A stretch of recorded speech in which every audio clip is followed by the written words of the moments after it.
Hey guys, so I thought I'd do a video of a recap of the comp I just did. So I did East Midlands Strongest Man. Spoiler warning, I came third. Put that there so you can see. And I just wanted to sort of do a recap of the event, what was good, what was bad, how I placed, thoughts and feelings, because some of you might care, you might not, but why not? I'll do it anyway. So firstly, coming into this event, I've not competed in strongman for like 12 years. I only really got back into strength training in November, signed up for the comp in November time to give me a goal to work towards, and then really started taking it seriously in January when I started working with a coach to get ready for the comp. So I've only really had 3 months prep for this competition. And at the time I could have entered the novice, but I thought, no, I'll do the inters because I don't want to do the novice as an easy option. I want the inters because some of it I was like, that's going to be a struggle to do.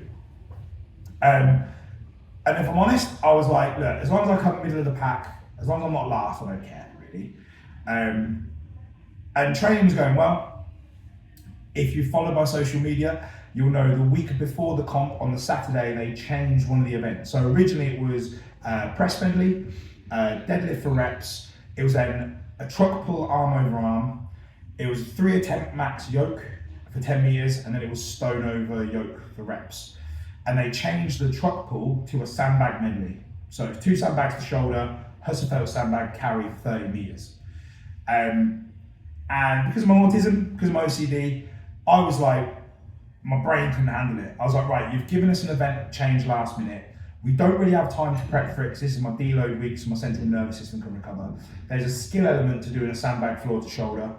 And like another thing is, it was an experience-based comp rather than a weight-based comp. So in the inters, it was open to all weight classes.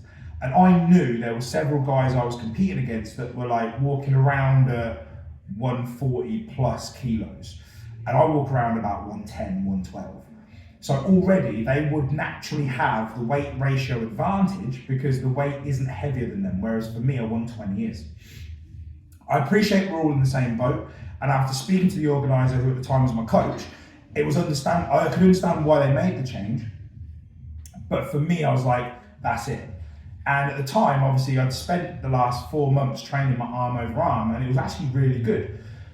And I thought, right, we've now got 4 events on the bounce that are all posterior chain. Deadlifts, sandbag to shoulder and sandbag Husserfeld carry, a yoke and a stone. It's all posterior chain. So I was like, my back's not going to take that. And I've never done a 120 sandbag floor to shoulder before. And I haven't touched sandbags because I didn't need to because it wasn't in the event. So if I'm honest, I spent most of the last week going, on the Sunday, I was like, I don't even want to bother competing now. And then I had to take the shift of, that isn't going to be what I want it to be. It's just going to be a case of, look, I'll turn up and do whatever. So on the morning of the comp, I literally was just like, you know what, it'll be what it'll be. I'm just doing this for fun now. And I took all the pressure off myself. And that played to my advantage, and it played a little bit to my disadvantage, which I'll explain in a bit. So we turned up. Rules meeting was at ran a little bit later, it was like just gone 9:30. First lot were coming out at 10, we could get warmed up. What was great was I knew a lot of the guys I was competing against, like a few of them I'd physically spoken to personally, a few of them obviously we follow on social media. And the thing I love about Strongman is it's a community. Like I've been in powerlifting, I've been in bodybuilding, I've been in combat sports. And for a lot of it, like when you're backstage, when you're preparing, you're your own person because the other people are your competition. Strongman isn't that at all. In Strongman, you're laughing with each other, you're sharing kit, you're helping each other warm up. Like, it's a great community feel towards it. And the best thing is everybody's cheering you on whilst you compete. Even your fellow competitors are going, come on, you can do this, keep going. Which is what I love about Strongman, right? It's brilliant. In terms of the event, there were 2 things that definitely needed to have changed. Communication was one of them. So how the event was run was where you placed in the last event affected where you came out in the next event. So if you won the first event, you came out last on the second event, which the reason they do that, it gives you an advantage because you have a longer rest period. And it allows you to be more tactful because you can watch what everybody does before you to give you an idea of, right, I need to do this to secure this position. Now, normally when they do that in a comp, when they call your category out, so again, I'll use inters because that's what I was in, they go, right, inters, you're next. And normally at that point, they'd give you the running order. Right, it's going to be Dave, followed by John, followed by Peter, followed by Adam, followed by Paul, followed by David. Whereas what they did was go, right, inters, you're out next. First up is Dave, followed by Peter. Then Peter comes out, right, Peter, after you is John. So you didn't actually know where you were coming out, which I'll explain why that was a little bit detrimental, sort of, as I go along. There was a massive cock up in the day, which I'll talk about when I get to the event. So all I'm going to do now is I'm going to break down each event. I'll probably post the video of the event here whilst I'm talking. So the first event was the overhead medley. So the medley was a pair of 17.5 kilo dumbbells into a 100 kilo log, into a 110 axle, into a 110 barbell. And you had to clean and press every single rep, and your time was your score. And overhead press is something I've worked on because I actually enjoy it. It doesn't help that I'm built like a spider monkey, so I'm not actually anatomically built to be a great presser, but because of my background in teaching Olympic lifting, I'm really good at things like jerks because I understand the explosive nature to assist in the movement. And the comp was run so it was dual lane, so you were sort of going head to head with somebody. And what I noticed was they had two different logs. One was fatter, one was thinner. And in the lane with the fatter log, the judge was giving the down command a lot quicker than the judge in the thinner log. So the judge in the thinner log, he was making sure you were fully locked out and stable before he gave a down command, which in my eyes is correct, but the other judge was a little bit more lenient. So I'm watching everybody go, I've done a little bit of warming up, and basically what they did was when the last category finished, they gave us 5 minutes to warm up on the weights that they'd used, because it would be like our final warm up. Then they were adjusting it and away we go. So I literally, all I did was I went out and I cleaned the fat log, cleaned the thin log to see which one felt better. And for me, the thinner log felt better because the fatter log threw me off the catch. So I was like, right, I'm gonna have to go for this lane. It meant I was picking a stricter judge, which would probably slow me by a second or two, but it also meant I'd have an easier time to press. So for me, the calculated decision was pick that lane. I'll post the video here of me doing the event. And yeah, I personally felt it went okay. The dumbbells were really easy. There was a few guys that just one motion swung them all the way up. But as you'll see, I decided just to jerk them out, no problem. Got to the log, nice, easy, clean, bit of a push press on the log. Tried to get across from the log to the axle as quick as I could. The issue with the axle, you'll notice I pause on my chest, is because it sat on my underbelt rather than my belt, and it threw me off the position. So I paused for a second before I jerked it out. But you'll see from shoulders to overhead is really rapid. And then the barbell became a little bit of a push press rather than a push jerk. But nonetheless, I came second in that first event. Looking back and looking at things, if I hadn't have cocked up the time on the axle clean, I probably would have saved myself a second or two, but I think the guy that beat me was ahead by like 3 seconds. So I don't think, even if I'd done that perfect, I don't think I would have tied for first place. But again, first event done, out the way, felt good, everything was fine. But again, at that point, didn't know where we were placing wise. Second event was then the deadlift. For us, we had 250 deadlift for reps. Now for me, prior to training for the comp, I'd only ever done a single at 250. So I was like, right, if I can do 2 reps, I'm happy. Never done a suit before. Literally got my suit 3 weeks before the comp. Because at first I was like, I'm not gonna use a suit because never used one. I don't think I'd take time to get ready for it. Started training with a new coach and he was like, fuck it, let's get a suit. Let's get you going in a suit. So I come out, and again, at this point they'd narrowed it into 3 lanes for the deadlift. And again, wasn't aware of where I'd placed. And it wasn't until they called us out, I realised that I was actually in second place. I didn't know that till we came out.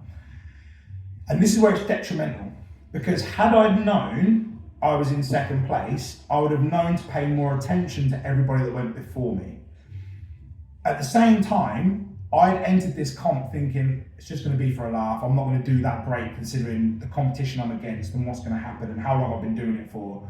It'll be what it will be. Had I gone there with a competitive mindset, I would have automatically just paid attention to everybody else first, Whereas for me, I was like, right, going through my head, this is how I want to do it. And if I'm honest, I'm just waiting, right, are they going to call my name out to be next? Got on the platform, went for my lifts, got 6 reps. The thing with a suit, if you've never used one, the weight didn't feel that heavy. It's the pressure. And if you watch carefully, you can probably see with each rep, my head gets redder, and I'm pretty sure it gets bigger as well. And I managed to get 6 reps. So the bit that bugged me a little bit is the guy that came in second place. So in first place, there was 3 guys that all got 10 reps. The guy that got second place got 8 reps. So he only got 2 more than me. Now, if I'd known before I went out there I had to get 8 reps, I would have hitched and grinded out to get those extra 2 reps. But nonetheless, got me 3rd place. So I've gone 2nd place, 3rd place. Then it was the sandbag medley. The one that I was like, I'm going to do the 100 kilo sandbag, I can get to my shoulder all day, every day, no problem. But I'd never managed to get a 120 to my shoulder. So for me, I was like, this is where stuff's going to go tits up. So again, I'm watching the people go out before me. I'm watching bigger guys struggle to get the sandbag to their lap. Again, we're all in the same boat. Most of us haven't had a chance to train it or haven't been training it. So I'm like, okay, this is going to struggle. I think there was only 1 or 2 people that went before me that actually completed the circuit. I go out, as you see, first sandbag, boom, boom, no problem. And if I'm honest, I surprised myself with the 120. The fact that it went straight to my lap, to my chest, when I caught it, I was like, oh, I've actually done it. And then I was like, I've got to get it to my shoulder now, because it was like stuck here. And I started seeing stars, like I could feel the pressure. So I was quickly trying to jig it up, get the arm off, get down cool. And I knew if I could pick up the hustle felt, I've got long legs and I've got cardio conditioning that the other guys didn't. So as soon as I picked up that sandbag, I was like, right, lean back, big steps, just go for it. Did it, completed it, didn't think anything else of it. For me, I was on a little bit of a high, so I was like, I've actually completed it. And it wasn't until after that, it wasn't until we actually started to do the yoke, I actually found out I'd won the event. I was completely oblivious. I was just in that moment of, I did it. And it was that sort of I was happy, but I was also annoyed at myself that I'd let that annoy me to the point where I was almost going to quit the comp, when actually I did it and it was all good. So yes, then it became the yoke. And this was where I think the organisers had the biggest cock up of the day. So the yoke was 3 attempts, you pick the weight, 10 metres, you touch the floor, sudden death, you're out. So your last attempt is what counts. If you touch the floor on your first attempt, you get 0 points, full stop, no score. Now, normally in that situation, you do what's called rising bar. So for example, they'd go, right, we're going to put 200 kilos on the yoke, who wants to attempt 200 kilos? If 3 people put their hand up, sound. You 3 do it, and after you've done your attempt, what do you want to do your second attempt at? And you go, right, I'll jump up to 240. Okay, cool. Next set is 220, who's doing 220? Put your hands up, yada, yada, yada. That's the logical way of doing it, to get it through quicker. However, what they did was they kept it in the running order, and as you came out, they went, right, what weight do you want on? And then you'd say your weight, they'd have to change the yoke to get it to the right weight, then you'd do it, then the next one will come out, right, what weight do you want? So on and so forth. And the other issue they had is they had multiple loaders on the day. They had like 3 or 4 different loaders. And there was one person that was just not using logic to pick the weights they were putting on their side of the yoke. So like, they knew the yoke was 80 kilos. So if you needed a 180 kilo yoke, you'd put 25 on each corner. If you needed a 280 kilo yoke, you'd put 2 25s on each corner. And like, one guy was using logic and putting sensible plates, but then the other person was putting such weird plate combinations that in between each event, the head judge was having to go stop a sec and do the maths to make sure it matched.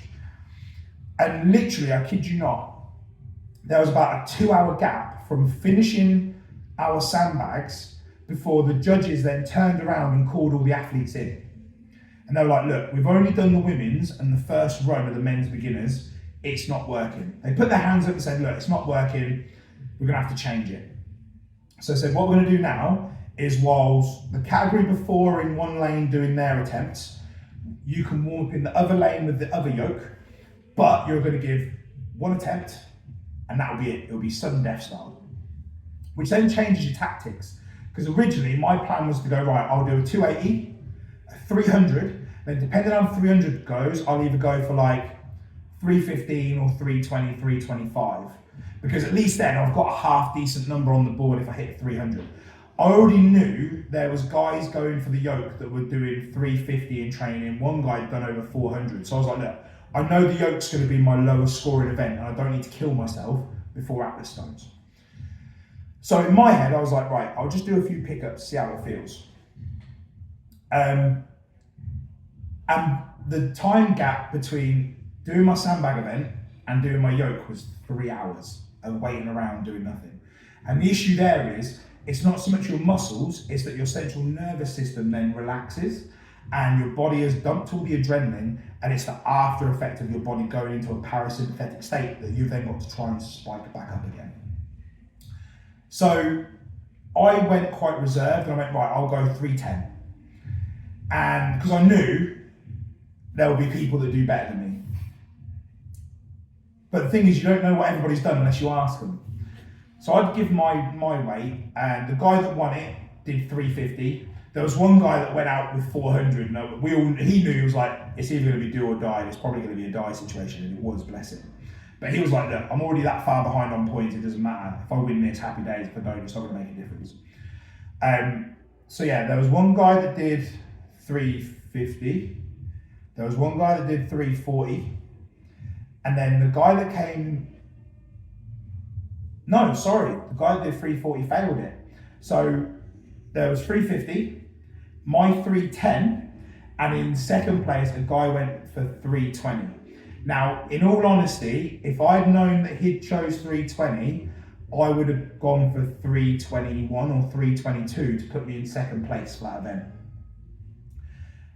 Nonetheless, I wanted to play safe and go, you know what, I'll go 310, I'll hit it, and I'll secure third place, rather than risk going for 322, because in the category before us, there was one guy, and he kept consistently moving. He didn't stop, he didn't change pace. However, because it was outside, at one point it skimmed the floor. He didn't stop, he kept moving, it sort of just went, and because of that, he got a 0 score. And we were, all of us, even people in his own competitive field, were going, guys, allow it, please. Like, he didn't stop, it scuffed the floor because we're outside, it's an uneven floor, allow it. And the judges quite rightly said, the rules were clear, if you touch the floor, it doesn't count. Should they have allowed it because they changed it last minute and kept us waiting around? We were all in agreement that they should have, but they didn't. And it meant that guy went home. So obviously, having seen that, I was like, I don't want to be in a situation where that happens and I now lose points, which takes me further back. Because I was at a point where I realised, actually, I could walk away with a podium finish here. Maybe it's time to try for it. So I went for my 310 yoke. Again, it wasn't timed, it was just a case of you need to complete it. Picked it up quite easy. I was able to take nice steady steps, kept going. In hindsight, would I have done 322? Possibly. But if I'm honest, as I sit here right now, it would have still been a gamble to try it. So I just didn't. Finished the yoke, third place. At this point, I believe me and a guy I know is my friend, we were tied for third. And we then come out for stones. Stones was 140 for reps over a yoke. At this point, it's like 5 p.m. in the afternoon. We've been outside all day. It's cold. I'm stood shivering because my central nervous system's starting to calm down.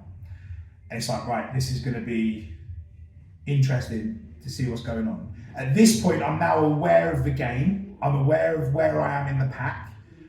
I knew that first place was ahead by a mile. I wasn't quite sure how far ahead of me second place was.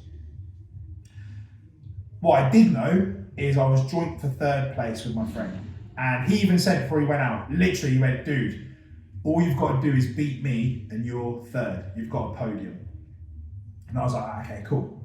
So he goes out and he fails to rep it. And I was quite surprised to see several of the guys fail to rep the stone. Like some of them couldn't even get it to their lap. A few guys got 1 or 2 reps. And I was like, right, okay, interesting. And the most amount of reps at that point was 6 reps. My mate failed it, and then it was my turn to go out. So I was like, right, okay, cool.